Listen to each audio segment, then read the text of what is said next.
Hello everybody, John Spalsato here from the Arizona Home Group at RE/MAX Excalibur. Hope you guys are having a good summer. I know it's brutal out there. Hang in there. And if you're able to get out of town, look, good for you. I'm glad you had a good summer.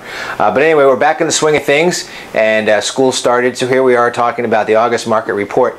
And here we have our graph, which basically shows new listings contracts. Okay, so these are homes that are going under contract. This is going to show you the most current activity.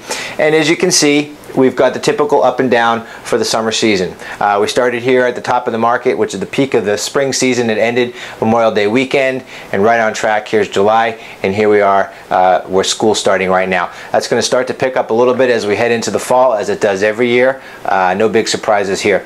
Looking at the sales for the month of July, pretty flat, down a little bit, 7,914 homes, which was about 8% down from June. Again, very typical for this time of year, but it's actually still 17% better than it was last time at this year. So overall, the market is much better this year than it was last year at this time. New inventory to the market, 9,000 homes for sale. Again, pretty flat from where we were over the last couple of months, very typical. But how does that affect the overall total inventory? It's actually still down. You can see a nice sloping curve here. It's been about 16 months of decreased inventory. We're now below 23,000 homes for sale. That's 2% down from June, but it's 15% down from last summer. So again, continue to trending towards a seller's market as we have less inventory. So less inventory, but slower sales. How does that affect the overall sales price in Phoenix? $263,700 is the average sales price in Phoenix right now, and you can see that that's actually, it went up and up and up for a couple of months, then tailed off for the month of July. Not a big deal. That's very typical. Again, with the patterns that we're showing, it's actually still 5% higher year over year. So again, your home value is worth more than it was a year ago at this time.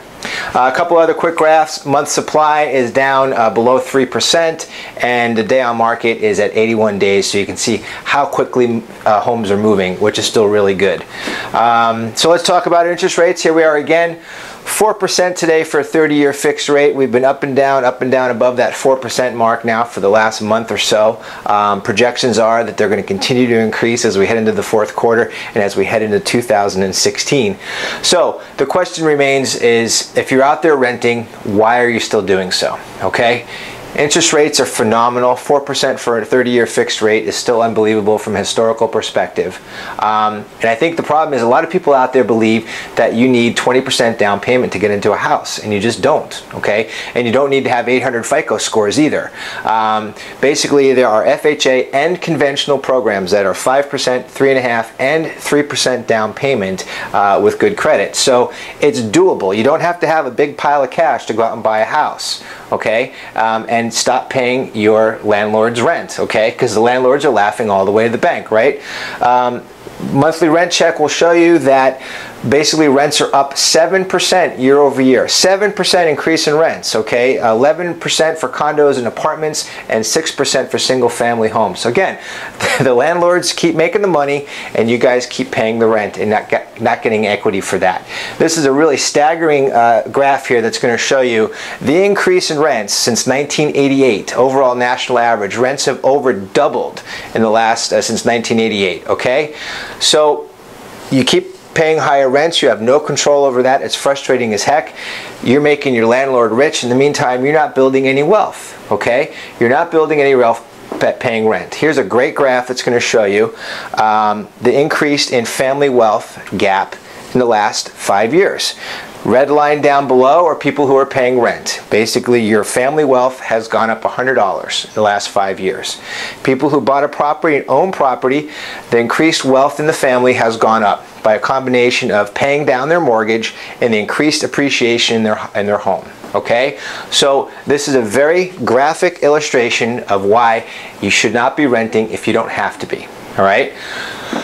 We take great pride in helping people find homes, okay? We love to educate you on the process from start to finish, all right? Whether you've owned homes before or you're a first-time home buyer, give us a call. Send us an email. We'll talk you through it, and we'll help you understand all of your options.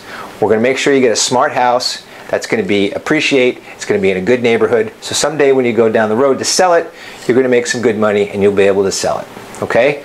Send us an email. Or if you just want to start out kind of browsing around, see what you can get for the money, click the link below, free access to the Phoenix MLS. Go search homes as often as you like. That's direct access, and you can check by zip codes, you can search by areas, whatever you like, and then send us any questions if you have any.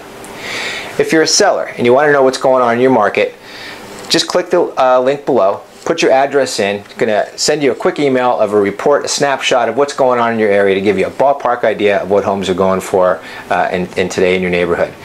If you got any plans to sell in the next 6 months or 9 months, we'd love to come out, talk to you in person, take a look at your upgrades, show us what you've done to the house, and we'll show you a little more specifically what we think we can sell the house for, and more than likely for top dollar. In addition to that, we're going to break down a net sheet for you. A net sheet will show you all your closing costs, commissions, breakdown, title fees, loan fees, etc. And those are going to give you a net number. It's going to show you what you're going to put in your pocket when everything is said and done.